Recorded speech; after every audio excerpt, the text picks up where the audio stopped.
السلام علیکم ورحمۃ اللہ وبرکاتہ۔ بسم اللہ الرحمن الرحیم۔ حضرت خالد رضی اللہ تعالی عنہ بصرہ سے کوچ کر کے دمشق کے قریب پہنچے۔ دمشق ملک شام کا نہایت مشہور اور پر رونق شہر تھا۔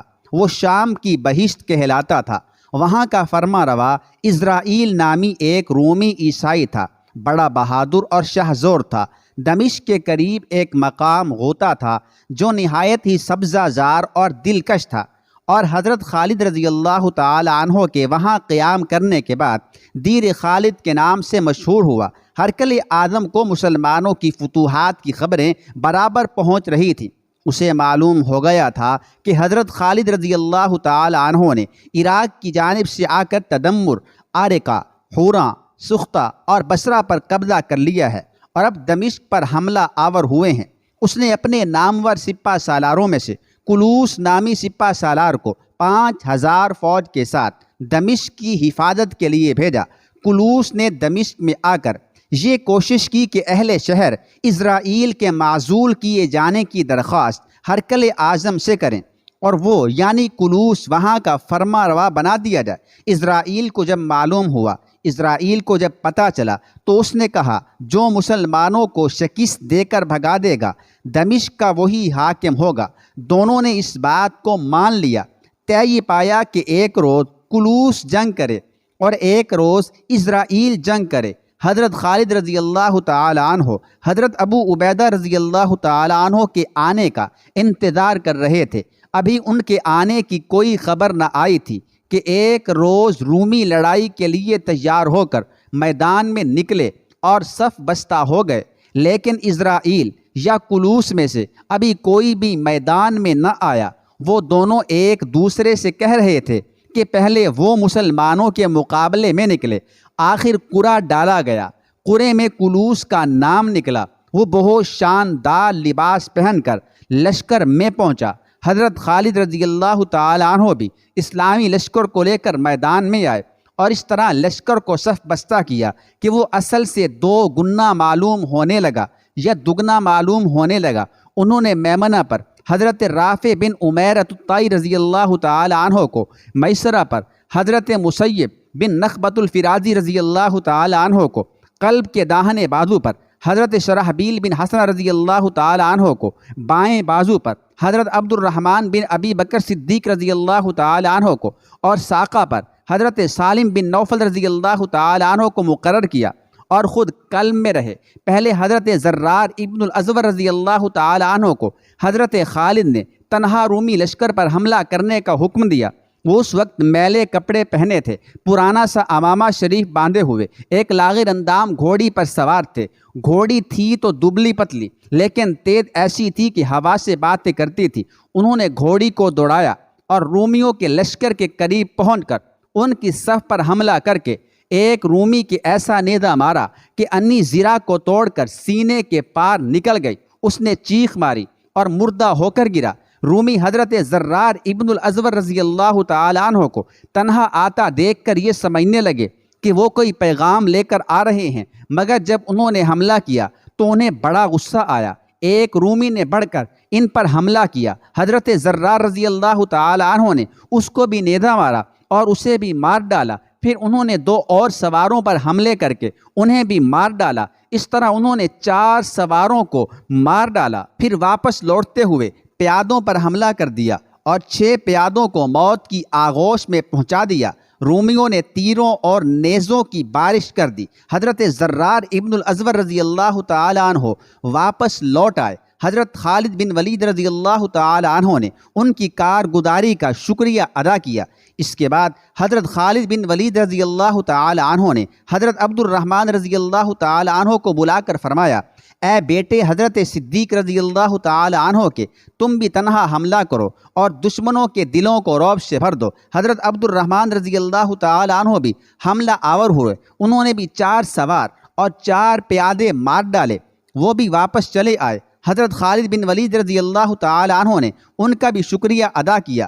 اب حضرت خالد رضی اللہ تعالی عنہ نے خود تنہا ہی حملہ کیا۔ رومی مسلمانوں کی اس حیرت ناک بہادری کا ذکر ہی کر رہے تھے کہ مسلمان ایک ایک آتے ہیں اور ان کے لشکر پر حملہ کر کے 8-10 آدمیوں کو مار کر لوٹ جاتے ہیں، واپس پلٹ جاتے ہیں کہ حضرت خالد رضی اللہ تعالی عنہ نے اسی اثناء میں ان پر حملہ کر دیا۔ انہوں نے بہت سے سواروں کو مار ڈالا۔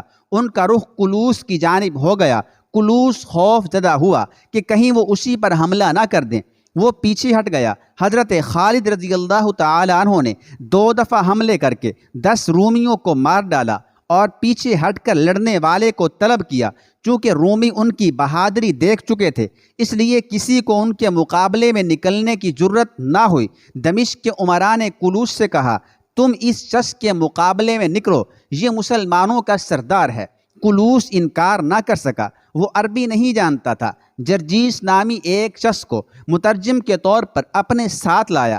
اس نے راستے میں جرجیس سے کہا، اگر تو دیکھے کہ یہ مسلمان یعنی حضرت خالد بن ولید رضی اللہ تعالیٰ عنہ مجھ پر غالب ہو جاتا ہے تو بھی اس پر حملہ کر دینا۔ میں اس کے بدلے میں، میں اس کے صلے میں تجھے بہت سی دولت دوں گا اور اپنا خاص ساتھی بنا لوں گا۔ جرجیس نے کہا، میں لڑنے کے لیے نہیں آیا ہوں۔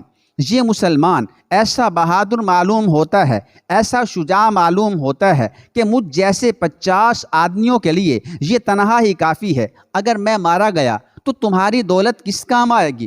البتہ میں تمہاری دلیری کی تعریف کر کے اس مسلمان کے دل میں تمہارا خوف ڈال دوں گا، تمہارا رعب ڈال دوں گا۔ دونوں حضرت خالد بن ولید رضی اللہ تعالی عنہ کے پاس پہنچے۔ جرجیس نے کہا، اے عرب، ہوشیار ہو جاؤ، چوکنے ہو جاؤ، تمہارے مقابلے کے لیے وہ بہادر آیا ہے جس کی شہرت تمام ملک شام میں ہے، یہ تمہیں زندہ نہ چھوڑے گا۔ حضرت خالد بن ولید رضی اللہ تعالی عنہ نے ہنس کر فرمایا، ہم تمہیں مثل چڑیوں کے سمجھتے ہیں، چڑیاں انسانوں کو کیا نقصان پہنچا سکتی ہیں؟ میں خالد بن ولید ہوں۔ حضرت خالد رضی اللہ تعالی عنہ کا نام سن کر جرجیس کانپ گیا۔ اس نے جب کلوس کو اطلاع دی کہ یہ حضرت خالد ہیں تو وہ بھی ڈر گیا۔ اس نے جرجیس سے کہا، اس شخص کو آمادہ کر کہ آج لڑائی موقوف کر دے، آج یہ لڑائی نہ کرے، میں تجھے بہت انعام دوں گا۔ جرجیس نے کہا، یہ اپنی قوم کا سردار ہے اور چاہتا ہے کہ اپنی قوم کو سمجھائے، آج آپ لڑائی موقوف کر دیں، آج آپ لڑائی نہ کریں۔ حضرت خالد بن ولید رضی اللہ تعالی عنہ نے فرمایا، تم کوئی فریب دینا چاہتے ہو، تم کوئی دھوکہ دینا چاہتے ہو، لڑائی موقوف نہیں کی جا سکتی۔ چنانچہ انہوں نے یہ کہہ کر حملہ کیا۔ کلوس نے ان کا حملہ روکا، وہ بھی بڑا بہادر اور ماہر فنون جنگ تھا، ان کا حملہ روک کر خود بھی حملے کرنے لگا۔ کچھ دیر دونوں لڑتے رہے۔ آخر کار حضرت خالد بن ولید رضی اللہ تعالی عنہ نے جھپٹ کر اس کے پٹکے میں ہاتھ ڈال کر اسے گھوڑے سے اٹھا لیا۔ مسلمانوں نے حضرت خالد بن ولید رضی اللہ تعالی عنہ کا یہ کارہائے نمایاں دیکھ کر اللہ اکبر کا نعرہ لگایا۔ حضرت خالد بن ولید رضی اللہ تعالی عنہ اسے اپنے گھوڑے پر بٹھا کر اپنے لشکر میں لائے اور مسلمانوں کے سپرد کر دیا۔ جرجیس گھبرا کر بھاگا اور کانپتا ہوا اپنے لشکر میں پہنچا۔ اس نے جاتے ہی کہا، مسلمانوں سے لڑنا حماقت ہے، اگر ان سے صلح نہ کر لی تو حضرت مسیح کی قسم وہ تمام رومیوں کو مار ڈالیں گے۔ لوگوں نے اسے جھڑک دیا، وہ خاموش ہو گیا۔ سب نے اسرائیل سے کہا، اب تم میدان میں نکلو۔ اسرائیل میدان میں نکلا۔ وہ عربی زبان خوب جانتا تھا۔ اس نے حضرت خالد بن ولید رضی اللہ تعالی عنہ کے پاس آ کر کہا، تم اپنی قوم کے سردار ہو، تمہیں یہ مناسب نہیں ہے کہ خود لڑو، اگر تم مارے جاؤ گے تو تمہارا لشکر پراگندہ ہو جائے گا۔ حضرت خالد بن ولید رضی اللہ تعالی عنہ نے فرمایا، تمہیں معلوم نہیں کہ ہر مسلمان حضرت خالد ہے، اگر میں مارا جاؤں، میں شہید ہو جاؤں تو مسلمان اور کسی کو سردار مقرر کر لیں گے، پراگندہ نہ ہوں گے۔ اسرائیل نے کہا، تم غرور نہ کرو، یہ رومی لشکر تمہیں اور تمہاری فوج کو پامال کر ڈالے گا۔ میں تم پر مہربانی کرتا ہوں، تم میری اطاعت اختیار کر لو، میں تم سب کو عرب تک حفاظت سے پہنچا دوں گا۔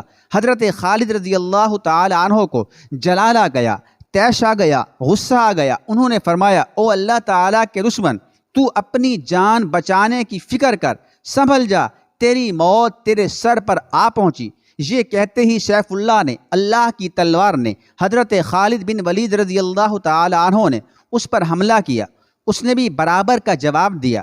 دیر تک دونوں میں زور آزمائی ہوتی رہی۔ حضرت خالد بن ولید رضی اللہ تعالیٰ عنہ کا گھوڑا پسینہ پسینہ ہو گیا، وہ گھوڑے سے اتر پڑے۔ اسرائیل نے ان پر پیہم حملے شروع کر دیے۔ حضرت خالد بن ولید رضی اللہ تعالیٰ عنہ نے موقع پا کر اسرائیل کے گھوڑے کی کونچیں کاٹ ڈالی۔ گھوڑا گرا، اس کے گرتے ہی اسرائیل بھی گرا۔ وہ اٹھ کر اپنے لشکر کی طرف بھاگا۔ حضرت خالد رضی اللہ تعالیٰ عنہ نے دوڑ کر اس کی کمر پکڑی اور فرمایا، او کافر، کہاں بھاگا جاتا ہے؟ اسرائیل خوف اور دہشت سے کانپ رہا تھا۔ حضرت خالد بن ولید رضی اللہ تعالی عنہ نے زور لگا کر اسے ہاتھوں پر اٹھا لیا۔ رومیوں نے حملہ کرنا چاہا تو عین اسی وقت اللہ اکبر کے پرزور نعرے کی آواز آئی۔ مسلمانوں اور عیسائیوں نے دیکھا، انہیں اسلامی لشکر آتا ہوا نظر آیا۔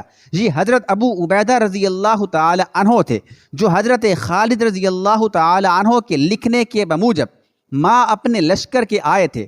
رومی اس تازہ دم اسلامی لشکر کو دیکھ کر خائف ہوئے، وہ حملہ کر کے اسرائیل کو نہ چھڑا سکے۔ حضرت خالد بن ولید رضی اللہ تعالی عنہ نے اسرائیل کو گرفتار کر لیا اور حضرت ابو عبیدہ رضی اللہ تعالی عنہ کا استقبال کرنے کے لیے بڑھے۔ حضرت ابو عبیدہ رضی اللہ تعالی عنہ نے حضرت خالد رضی اللہ تعالی عنہ کے قریب آ کر ان کی تعظیم کے لیے گھوڑے سے اترنا چاہا تو حضرت خالد رضی اللہ تعالی عنہ نے جلدی سے فرمایا، اے امین الامت، آپ کو قسم ہے میری تعظیم کے لیے گھوڑے سے نہ اتریں۔ آپ تو وہ ہیں جنہیں رسول اللہ صلی اللہ علیہ وآلہ وسلم دوست رکھتے تھے۔ آپ مجھ سے پہلے مسلمان ہوئے، آپ کی تعظیم، آپ کا احترام مجھ پر واجب ہے، نہ کہ آپ میری تعظیم کریں۔ حضرت ابو عبیدہ رضی اللہ تعالیٰ عنہ، مگر آپ سپہ سالار مقرر ہو گئے ہیں۔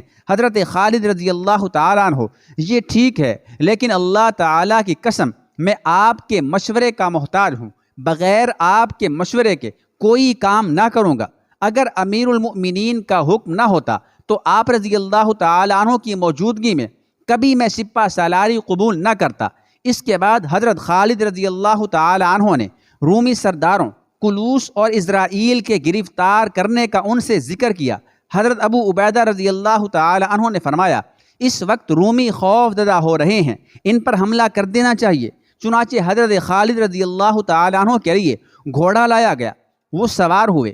انہوں نے اور حضرت ابو عبیدہ رضی اللہ تعالی عنہ نے بما اپنے تمام لشکر کے رومیوں پر حملہ کر دیا۔